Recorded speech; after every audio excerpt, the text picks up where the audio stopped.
Welcome to the Business with Beers podcast. This is the place where we help entrepreneurs expand their business, build their wealth, and generate passive income. I'm your host, Brian Beers, an entrepreneur who's on a mission to inspire growth from everyone around me. Remember that you need to take the actions others won't, and you can live the life that others don't. Please be sure to check out my weekly newsletter that now drops every Thursday. It includes one quote, one tweet, one podcast recommendation, plus some business and investing insight from me. It's short and it's sweet. My goal is to provide you with just a couple gold nuggets to help inspire your growth.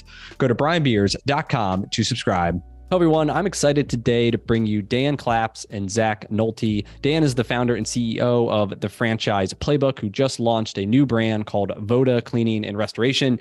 Serial entrepreneurs in the franchise space and shared much of his story on episode 120. Welcome to the show, Dan and Zach. Thank you for having us. Yeah, glad to be here. Awesome. So yeah, today, we covered before kind of the backstory. So I don't want to spend too much time on that, but maybe you can kind of get us up to date in terms of like, what is the Franchise Playbook, number one, and then let's get into the new brand, VODA, and the backstory there. Cool. I'll start get the ball rolling. Thank you again, Brian, for having us, especially as another guest. I enjoyed the last time I was on and very excited to chat with you and your audience. Dan Claps, founder of Franchise Playbook and CEO. And we started Franchise Playbook along with my partner, Zach, our co-founder, in September. I have been in franchising for almost a decade. I exited a business to PE in May of last year.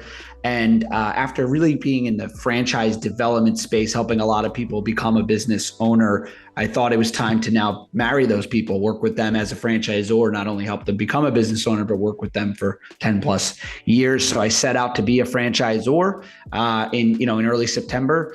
And at a conference called Springboard, which you probably know of it since it's in your backyard. But while I was at a conference at Springboard, I had a conversation with Zach Nolte because mutual friend mentioned we should talk. Zach and I knew each other for 4 years. We always had a good relationship. But I had said to Zach, man, I'm really serious about starting a franchisor. I know what I'm doing to run a company and FranDev, but I don't know how to be a franchisor. I don't know the first thing. And so Zach and I had this kind of deep, long hour-and-a-half conversations for a couple of weeks, nights and weekend kind of thing, and realized we shared each other's core values and complemented each other's skill sets, and decided to partner up. That's my story, at least. Okay, Zach, what about you? Yeah, some story about how Dan and I kind of got into business together. And I think it was something where I was looking to take my skill set to the next level, be able to do something a little bit bigger. And when Dan and I started chatting, this was quickly, for me, a very, very quick and easy decision. Something I never was really that, didn't have too much anxiety about because I knew that his skill set complemented exactly what mine was and wasn't. And so jumping into business together, me knowing the franchisor side of things, I've been in franchising for almost 10 years now. Most of that has been spent with a company called Kitchen Solvers, which was a kind of a re-emerging older brand that I got into. We had a lot of work to do to kind of rebuild the system. We were able to do so in a short period of time. And then during that time too, I also started another company, another home service business. I launched that and then ended up exiting that company from another to another platform at some point about 2019. So franchising is kind of, like everybody says in franchising finds you, and then once you're in, you're stuck. And so that's kind of where we're at today, and things are good. Awesome. So then, what is, I guess, the Franchise Playbook? That's kind of like the holding company, is from what I imagine, and the plans to have a couple brands. Walk me through what's the vision of what you're trying to create here? Yeah. Well, after Zach and I decided to start a franchise or work together in September, as we mentioned, we saw, after doing a good amount of projections and analysis, we saw this opportunity within home services where, while there's some amazing platform companies in home services, there were some gaps that we saw in the industry, and some of that we keep a little bit close to the belt as we launch our Playbook business. But basically, Franchise Playbook is an incubator of franchise brands. We create, own, and operate dynamic franchise brands, but we start them from scratch. So what we do is a little bit different than like a Neighborly or a large organization where they go out, they're usually PE backed, they acquire a brand with 50 or 100 units. Yep. And it's a great strategy, but they acquire the brand how it is, and you can't really change too much when it comes to franchising that already has franchisees in the system. And so what we do is we have a really true playbook of how we want to launch our franchise system, and we're able to acquire a brand, start from scratch, and really launch our systems the way that we want to, that we know is going to work best now in 2023 and for the next decade. Okay. And what's the vision of how many brands by what time? Yeah. So our goal is 10 brands by 2030. Okay. Now, I always tell people that is going to be a compounding type of number. In other words, brand one, we're laser focused. Just to give you an example, man, I just wrapped my my own car in our VODA branding. My girlfriend did not love it, but she's come around to it. What kind of car actually is it? Looks pretty cool. It's a Porsche Macan. And, geez. Yeah, I got that. I wanted to be in. I'm in. Zach's good. in. Yeah, awesome. And so the goal is 10 brands by 2030, but we always emphasize that the first one is going to kind of take the longer lead time. Yep. Yeah, for sure. So let's get into to VODA then. And so what is VODA Carpet and Restoration? Yeah, VODA is the kind of the first and only right now restoration and cleaning company, and we focus a lot on the actual cleaning of the floors and carpets, and then we also can get into some upholstery cleaning. But then on the restoration side of things, we can do a lot with water mitigation, mold remediation, and kind of focusing on those core areas. We want to be laser focused on those services and being able to provide the best service in those spaces. And I think one thing that really differentiates us is our branding. We spent a ton of time and worked with some of the one of the best agencies out there to recreate this brand and start from scratch. I mean, just like Dan said earlier, it's like we acquired this founding business that had the wherewithal and the business knowledge. We acquired it with them and partnered with them, and now we just started from scratch and redeveloping all the processes and the branding. And I think when you see this brand, you can definitely see that we're a lot different than a lot of the restoration companies in this industry. Yep. So then why two? Why cleaning and restoration? Why not just pick one of them? Yeah, it's a great question. And we get that question quite a bit, but people that are very generally interested in restoration, there is some seasonality to it, and there's a little bit of the unpredictability of that cash flow. And so when we started kind of dialing into the actual cash flow model of this business, we noticed that like if you were to incorporate another business, what makes sense so that you can get the steady cash flow. And carpet cleaning just to make perfect sense because we can use the same trucks, a lot of the same equipment. And so if we can leverage the same equipment, the same trucks, and then have the predictability of and the cash flow of carpet cleaning, we just thought it was a kind of a perfect fit.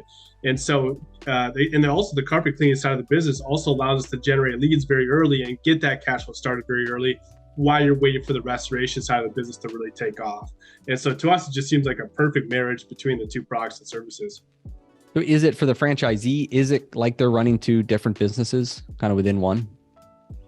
Yeah, I would say that there are some differences where carpet cleaning is like 2 jobs a day.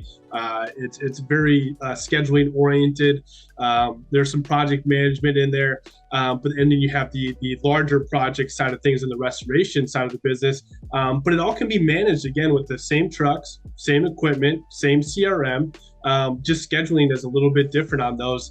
And sometimes when you have or what we found in our founding location is that if you are on the job with carpet cleaning or whatever else, and you get an emergency water restoration job, homeowners are very comfortable with us either leaving, finishing that job, jumping off to the next job in restoration. And again, everybody's skill sets are very easily transferable, and the products and services all naturally fit together. We have water damage on someone's carpet. We go out there, extract the water, then we clean the carpets and kind of replace it all back. And so there's a lot of give and take in those two products and services as well. Okay. And was the founding business that you bought to start this, did they also do both? Or is this your kind of idea to add this one on? Yeah. Great question. And just to piggyback on that for a moment, like in our flagship location, you've got a director of operations managing really an overall team. This is a large enterprise that they've built in the flagship over the years. And so there's a director of ops that's really overseeing the cleaning side, which is really one side of the business, and then there's a GM related to restoration. And so, yes, there are these departments, but it's able to kind of funnel up to one centralized manager, whether that's a GM that's hired or the franchisee.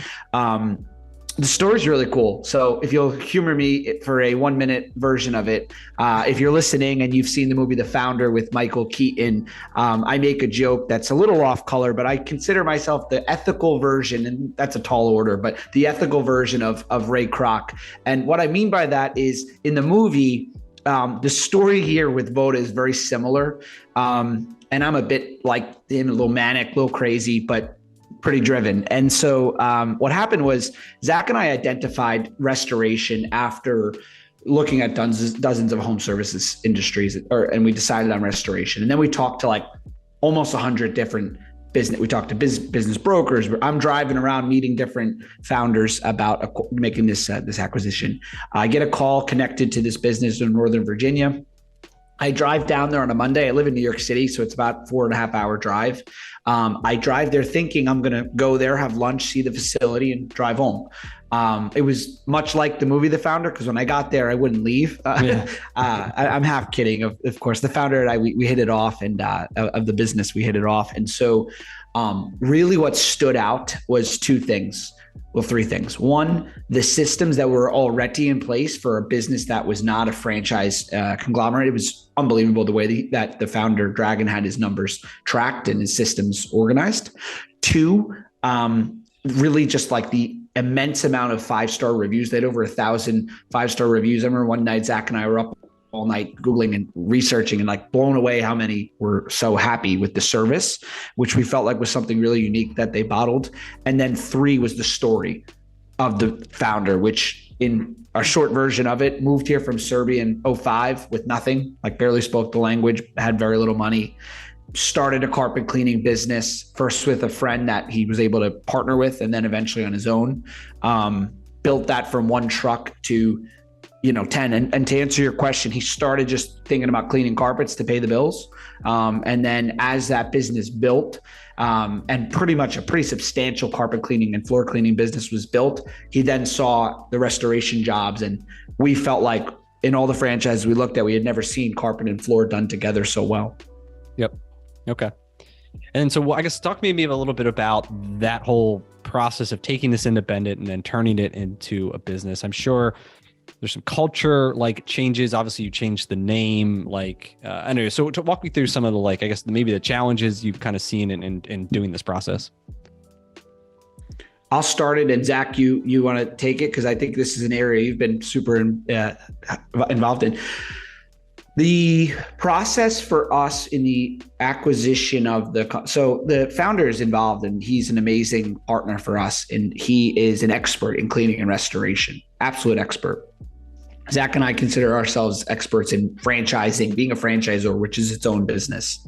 Yep. So finding a way to marry those two skill sets and backgrounds and create a cohesive environment is definitely a learning curve for anyone.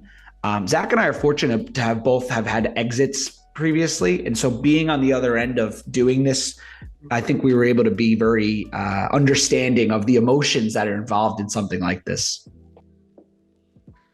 Yeah, the emotional side of things too is something that you kind of know you're going to go through the emotions, but until you're actually in it, you don't understand how you're actually going to deal with those emotions. And so to take someone that has built a business over 10 plus years, and there's something that they groomed from day one until where it is now, and he's very successful, has a great team, great culture. And then you have 2 younger guys that come in and say, hey, we're experts in franchising, and you're going to sign a license agreement with us. And now we're going to kind of take control of the future projection of of where your business is going to go outside of the DC, Virginia area. And so there was a lot of like trust building that had to happen there. And so there's multiple visits to his home. We had dinner a couple nights with him and his family. We became really good friends and almost, like Dana said multiple times in the past, almost like brothers, to the standpoint that like we had to gain that trust. And it was for us in this first acquisition was pretty easy, but then we had to coach him through that. Hey, this is going to be an emotional decision for you. And when you sign that franchise agreement, make sure you remove that emotion from it so that we can strictly focus on the legalities of the business and not get caught up in the emotional side of the business. And so as we grow and as we change the brand and as we develop new processes, he's been stepping lock with what we're doing. And there are some tougher times and there's some things we kind of have to coach each other through. But again, managing the emotional side of things is difficult, but it can be done. So you buy the business, he becomes a franchisee, right? Or advisor, or his GM becomes a franchisee. Like, how does that all, or it's your company location and he's an employee of you guys? Like, what does that look like? No, it's a little bit different. So without getting into too much details to bore people in the structure, the way we structured it is we essentially bought the franchise entity and the rights to rebrand it and the governance of that franchise entity. And then we, the founding location is a franchisee or a licensee of that. And that's where the emotions kind of get into play, where we say, look, like, why would we change your success? We're not going to, that's why we're here. That's what we're trying to do. And so they continue to succeed with their Northern Virginia and, DC, Maryland, it's all connected there, but they continue to grow that. And then they've adapted our systems because it's not that Zachariah is smarter or anything. It's just, these are best practices as franchisors that we know how to apply that are making that business grow. And so, I was having a conversation with someone. I won't use numbers because I don't want to misrepresent, but I was talking to someone that was he had a cleaning and carpet floor cleaning restoration business for 5 years. Then he converted to a franchise in a different franchise, of course. And his revenues by the time it was over, I mean, this guy was doing 17 million in revenue. Wow. Not when he started, he was doing like $500,000. And I had asked him, like, do you think you would have gotten to the 17 million anyway? And honestly, like, really, when you look back, and he said, absolutely not. Like, it was the systems that I adapted. And so we see that happening here. Yeah. Yeah. I mean, people ask me that too. In my store, we have soon to be 32 shops, and it's like, we'll do $40 million this year. And it's like, if you were an independent, like, could you do more? Or how would it be different? Would you make more money? And it's like, no, we might have 5 maybe, but like, the franchise has allowed us the ability to really acquire other existing things. And for us, it's real estate. We want the rights to the real estate, right? Because in retail automotive, very hard to find like good locations and, competing with national brands. So if you can't, compete, you join them. And then anyway, so I get people ask me that all the time too when I'm on podcasts, and that's there's no way we'd be anywhere close to where we're at today if it wasn't as part of a franchise system. So cool. So what does it cost to start one up? Yeah, the item 7 initial investment is 148.5 up to 195,000. And that includes lease payments for your truck, full outfit on the van and all the stuff that goes into it. We've taken kind of a little bit different approach on that item 7, where we're pretty open on a lot of business expenses and make sure that they're being accounted for as you ramp up your business from day one. And so we also have, especially for not having any franchises right now, we have the systems and the programs really robust on the front end, using a lot of technology, and we're using some really cool things on the restoration side of the business too, to really help scale that business for the long term, so that we don't have to go back and make any changes later on down the road. So really building this thing with the end in mind for sure. Yep. Okay. Great. And what's the item 19? Tell me what are the sales? What are you guys disclosing it? Yeah, I'll jump into that for a moment. And that was, it's interesting, Brian. We were having a great conversation before recording this. And I don't know how freely you are okay with me speaking. Say whatever you want. I should have asked prior, but yeah, well, no, I mean, listen, you're on, I will say, like, I've been in franchising, like I said, for a long time. I've worked with lots of franchise consultants. If I was in the shoes of buying a franchise, I would want to work with you, because it's like, it just fascinates me how much you guys have done in such a period of time through your acquisition strategy and the way you've implemented with your team. But we're having this conversation. So this is what I can tell you. We're a flagship first emerging brand. Pros to joining an emerging brand: you get the best territory, you have unfettered access to an executive team. It's really something where if you want to be in the ground level and be part of something and be instrumental, I would love to have been the first franchisee with Orange Theory, right? But it has pros and cons, and there's give and take. Yep. And so we always tell people is we have an item 19, but at the end of the day, this is going off of our flagship location that's been in business for a long time. And so restoration's not a new industry. Franchising's not new. We're not new to being franchisors, but for us to predict they have to go into this knowing that it's on them to execute on the plan. But our item 19, we show 1.7-ish, 1.75 in gross sales.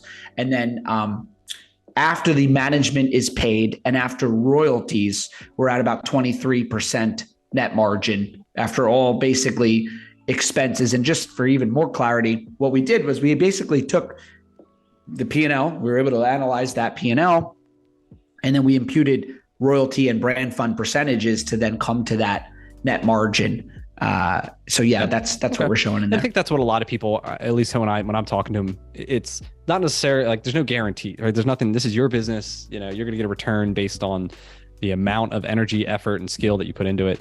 But I think a lot of times it's what's the potential of this thing? I know I'm not going to make $400,000 my first year, but hey, this business is a big business that can get up to this size versus, hey, it's a smaller business that maybe you can make $100,000. Maybe it's a good lifestyle thing. Or is this something I can grow into, something that's substantial and, can I grow it to $1 million of income? Is that possible? And I think for me, that's what I just hey, what's is there a path that someone has already gone before me that I can follow? And, even for you guys, it shows, hey, this business, could be a pretty good size. A guy that's got, I don't know how many territories it is, but I would imagine it's a handful of them. And you can build it to a similar size and provide a similar level of, 1,000 5-star reviews and do a good job and hire good people that, you can earn a lot of money, right? Yeah. And just one touch on that, dude, is in our item 19, if you really start digging into it, we have different other parts to it. So you can, and that's the potential that we saw as well. So if you start taking a look at how many sales per van can I get, what are my closing ratios are in there, so that you're able to extract a lot of that data from our final location, and then start making your own projections and based on number of vans and crews and people and closing ratios and all that type of stuff. So you can easily start to see where this business starts to scale. And again, looking directly at our profit and loss from the last 3 years that we've taken from our founding location. So different ways to kind of project that out. What's not to pivot totally, but so what dictates closing these leads? So in your thing, you've got restoration, you got 2,500 leads and they close 200 of them, 10% or whatever. Is that is it in that business? Is it a pricing? Is it you don't have enough labor force? You're at capacity at doing 200 or 30? How does he get to 500 jobs? How do we close more leads? Yeah, so that the number, the 2,400, that's aggregate amongst restoration, carpet cleaning, and other. Oh, okay. And so then a portion of that, you can see that in carpet cleaning, we have almost 1,600 jobs that are closed. And so that's the bulk of them. And a lot of that too is now handled by our call center that is going to be taking leads and also being able to schedule appointments right on that call center. So we'll give them the pricing information. We'll adjust it on a per location basis, and then they'll be able to basically schedule and price jobs right over the phone. The restoration side of things, those are a little bit bigger ticket that you can see on a couple different other graphs. And bigger ticket, a lot less jobs. Those jobs take a day or two to complete those jobs, and so a little bit different angle from looking at the contracted jobs and total leads. Okay. Yeah. You did. I'm sorry. I just to touch on this for a moment, this is an example where I feel like the emerging side is interesting, right? Because in a lot of ways, we haven't scratched the surface on that. If you look at, and this is what I always educate people that are looking at our brand right now. I say to them, I want you to take the franchise out of the equation for a moment. And I want you to just think about if you had a wrapped van that looked differentiated in your marketplace with sophisticated branding, which we could get into the level of detail we went into that. But if you were able to have that kind of brand, drive down your neighborhood, and then the phone ring with people interested in cleaning and restoration, which is something we're taking over because we're a lead gen is really our skill set. I say we're a lead gen company that happens to sell cleaning and restoration. And so our goal is to take over the lead gen for the franchisee, handle that for them through our partners and through our team. And then when the phone rings 24/7, conversion goes up when the phone's answered 7 days a week, 24 hours a day, 3 a.m. included. And then we schedule the jobs. So we think that like that's where conversion can really get pretty exciting with cleaning and restoration. And then with the last thing I'll say is on the restoration, what's cool is cleaning is simple. Cleaning's more of like you invest in marketing, you convert X, you book Y, right? This is a math equation. Yep. Whereas restoration is going to be a lot more, people either Google, how do I fix my flooded basement? And they either see it at the top of Google, they don't care, they call whoever is available, and whoever picks up, they pretty much book the job. Yep. The other place that restoration comes from is from property managers, insurance agents, and plumbers. So that's where you can also get higher conversion. Yep. Yeah. So I guess two things here. So how much of it is dependent on the insurance relationships? I have some friends in Pure Clean, some other brands, and they're like 99% of their business is insurance. And then all the insurance leads, they're like, they got no business. So for you guys starting out, obviously I know there's a timeline to get, approved by insurance companies to get paid and all that relationship. So like, I guess what's your position going to be? Do you want the insurance business, or are you just trying to go after private pay and be more market driven, retail jobs? Yeah, there will be a mix. And I think for starting off, this was again where the strategy between the cleaning and restoration comes into play, is that we're going to start being in the homes of a lot of different people. You can see just off of last year, we did 1,600 jobs in carpet cleaning. That's 1,600 people now that know who we are, what we do. And when they have let's say a water issue or water damage in their house, they know who to call because they already have a previous relationship with us. So if we get that call first from the consumer, we're able to now start helping the homeowner navigate the world of insurance instead of them calling the insurance company and having to use their resources and a lot of that confusion that comes with it. And so we want to be the person facilitating the relationship between the insurance company and them. And if we can make that connection earlier with our consumers, the better. And that's going to be kind of our short-term play until we really build up a lot of really great insurance relationships. And sorry, I'll keep my piggyback short, but like when you look at the larger, so when we started in restoration, the thought process was I had friends and family say, what are you doing? There's ServPro and Pure Clean, amazing, iconic companies. And what we saw was a $210 billion industry, which is just the commercial, which people misconstrue. It's actually $290 billion if you add up the commercial and residential industry. And there's a lot that's not reported in restoration. Water mitigation specifically, like flood basement, pipes breaking, is $17 billion. Both grow at like a 5% year over year. And so we thought about like when you look at like a massive franchisor in home services, even at $1 billion, which is a big milestone as a franchise in a system-wide sales, you have a basis points of 1%, right? And so we knew that we were competing with not necessarily those companies. We're competing with the rest, the mom and pop fragmentation of this industry. So if it's 290 or say 300 billion is total, and you said only 17 or 18 of it is water mitigation. What's the rest? Fire? Yeah, you get into fire, and there's a lot of rebuild as well that happens in restoration. Restoration is such a broad term. Okay. And there's all these different segments on it: air duct cleaning, mold. Got it. So fire. You guys are playing in the $17 billion kind of water focused space. Definitely for starting off is definitely focused more on the water mitigation side of things, and then eventually you get into mold and whatever fire and all the other stuff down the line. Probably won't get into the rebuild. That's not an avenue that we want to get into. That's a little bit different beast, a little bit different setup. So it's more or less kind of setting up. Yeah, then you get into content storage and all the other stuff. So So talking a little bit more about, you touched gently on the leads, but I think that's like a key part of why you guys, right, is kind of your background experience and ability to generate leads in a highly fragmented marketplace, right? And then to convert those leads with the call center. So how do you guys go about generating leads? What's the secret sauce here?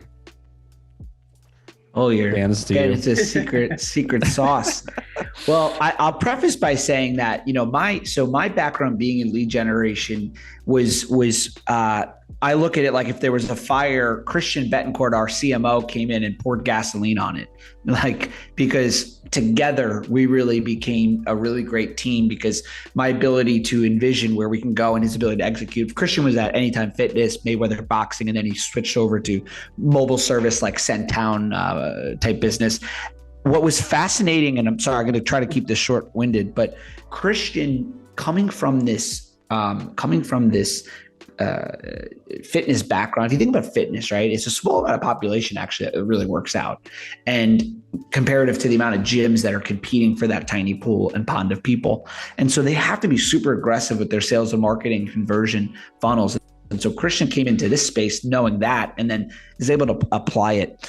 So a couple of places where the secret sauce, I think, really lie. When it comes to restoration, okay, again, it's plumbers, property managers, insurance agents. Let's assume that property managers and plumbers are like the golden area that no one's really focusing on, in our opinion, as much. Okay, they're all focused on insurance. So we're staying more in the property manager plumber game. And the reason why is when you have a when you have a water leak, you need to stop the issue first. So what do? You call your plumber. Yep. Plumber fixes the issue. They refer you to a restoration company. And so what we're doing that's a little bit different is we have an outbound campaign where we dial and direct mail plumbers and property managers. We create activity for the franchisee. Nobody wants to make cold calls. So we help with that. We open doors. Now, again, these are all tools in a toolbox. The franchisee still has to pick up the phone, make the calls, close them, but they got a hot lead. They got an appointment. That's like way easier. If I was the franchisee, that would be like, I'd be all about that, because I don't want to be on the phone all day. Right. But I can go use a guy and bring him cookies or whatever. Like, hey, there's a guy that said, stop in, and then you just pop in there and you got to win them over, right? But it's us opening the doors. We got that from when I started. I was part of Murphy Business Financial to Franchise. They did that campaign, and it was instrumental in starting my business off. Did you guys do the drywall repair then too as part of the restoration? Or just the no, that would be part of the rebuild side of things. So okay. Adding drywall back. We'll put carpet back and whatever else, because we have the skill set to do that with carpet and flooring, but everything else will be no rebuild side of it. Separate so as part of the lead gen is direct to consumer, SEO, PPC, whatever, pay per click, and then this outbound activity of trying to get kind of like the B2B aspects of it, where you guys are calling like you said, plumbers and insurance companies, agents, property managers, getting meetings for franchisees who can go establish a relationship, and then hopefully they'll phone or ring soon after. Yeah. Now, another thing to touch on with the lead generation, it very well said. So with the outreach, that's one thing. Now, when it comes to at the end of the day, you have to be first when it comes to restoration, you have to be first. When people Google, they want to go to the first. They want a brand that stands out, who picks up the phone. Where I think we have a bit of an advantage is the fact that, a lot of times people join franchise systems and there was no mandate on what they need to spend on lead gen. There's no rules because this wasn't as important 5-10 years ago. And so Zach's been through that, right? With however many franchisees you had in your previous system, you can only adopt where you wanted. You can't mandate crazy new changes in your franchise system. And so what I think we're going to see, and this is obviously a bit speculatory because we're new, but what we're doing is we're basically upfront explaining to our franchisees what they need to invest into lead acquisition. And because they're coming in knowing that and really being led to what they need to do, you multiply that times the amount of franchisees we are bringing in, or going to be bringing in. Your SEO abilities are able to rise as a company, and buying power. And so they have obviously a royalty. I know they have a brand fund, and then do they have then another percentage that's like they must spend on lead gen, like required local marketing spend? Yeah, there's a local requirement. We also have a pretty robust upfront campaign as well, so we can come into a new market, make a huge splash. And then we have the monthly spend that is again all managed by us and our team, and something that's again proprietary to what we're doing. But then on top of that, you have your basic tech fees and some marketing tech fees and whatever else. Yep, cool. I think it's great. I mean, and having the call center to train people to answer the phone and pick it up, and it's one less employee for the franchisee to have, and it makes it scalable. And I don't know, I talk to a lot of people, and I think that aspect is really appealing to people, especially when they're just getting started and they're the ones doing those meetings. And sometimes who's going to pick up the phone? Now they need this person just to sit in the office and pay them $40,000 a year. And it's like the phone's maybe not ringing in the early days. Instead, they can, kind of grow. And the monthly cost spent on a call center far outweighs the employee that you can hire. Yep. So what's the ideal franchisee look like? Like if you could describe your perfect candidate or a couple different types of candidates, what would they look like? I'll start, and Zach, you take it. Yeah, we're pretty clear on this. I think we're pretty clear on this. Well, one, we're looking for people that want to be on the ground level. They want to be part of something. They don't want to be just another number.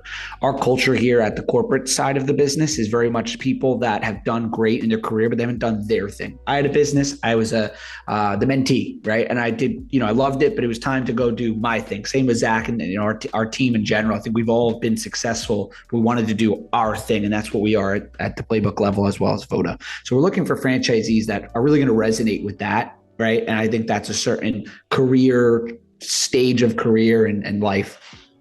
We're looking for people that we're not looking for people who want to clean carpets or do day-to-day work. We're looking for managers, but I will preface by saying we're looking for people that want to build an empire. They want to work. Like, we're not asking to clean carpets, but we want them to be driven. And our culture won't get along with you if you're not a hard worker. And so we don't want the people that say, I just want a business to, sit back. That's not for us. Semi-absentee, just sit back, cash checks. I almost want to ban the word semi-absentee from the vocabulary. I think it's a misleading word. We like the term manage a manager. Or executive. I view it as executive, which just means you're like setting vision, you're on the board, you still have a CEO or COO or whatever it is who actually has to run all the day-to-day. Like, someone's got to do the work. And it's just a matter of who's paying them. Is cash flow paying them because you built this business, or like you paying them out of pocket from day one because you don't want to be in that role for whatever reason? Yeah, it's a hockey. Like, we want people that understand, like, you're going to put a lot of time in. And I tell people, and Zach, I don't want to, you take over, but I tell people, like, I want you to think of a franchise, and I want you to work harder. Like, I want you to work as hard as you worked for someone else for 2 years. I want you to get up. I want you to put your freaking suit on and go to work at 7 or 8 a.m. If you're working from home, then great. Instead of commuting, now you can work on your own business. Work for yourself as hard as you work for somebody else. Do that for 2 years. And after you do that, then you can look up and you'll say, and like, just to give you an example on a personal note, I had that. I had a 7-year-old business. So for the past few years of my previous business, I was coasting, and it was great. But the first few years were a grind. Now I'm back in that same seat. Same with Zach, right? We're in it. We're in it as deep as we can. And that's what you do. You build something that then can expand past you as you go. But we want people that want to work. Yep. Yeah, I think grittiness is that term that you're kind of throwing around a little bit, but I think that defines what that is. That willing to really dig deep and be gritty in that first couple of years. We love that type of culture, and they're going to jive very well with us. Awesome. So where can people learn more about VODA and you guys? Yeah, myvodafranchise.com. Also, check us out on social media, very heavily on social media, LinkedIn. You can check out all of our personal profiles as well. But yeah, online. Awesome. Cool. And if anyone listening is interested, just let them know, you heard them here, and I'd be happy to work with you to go through the process and help you through it. So cool. I appreciate it, Dan, Zach. It's been great. I'm excited to see you guys grow and where you're going to take this thing. Thanks, Brian. Appreciate it. Thanks, Brian.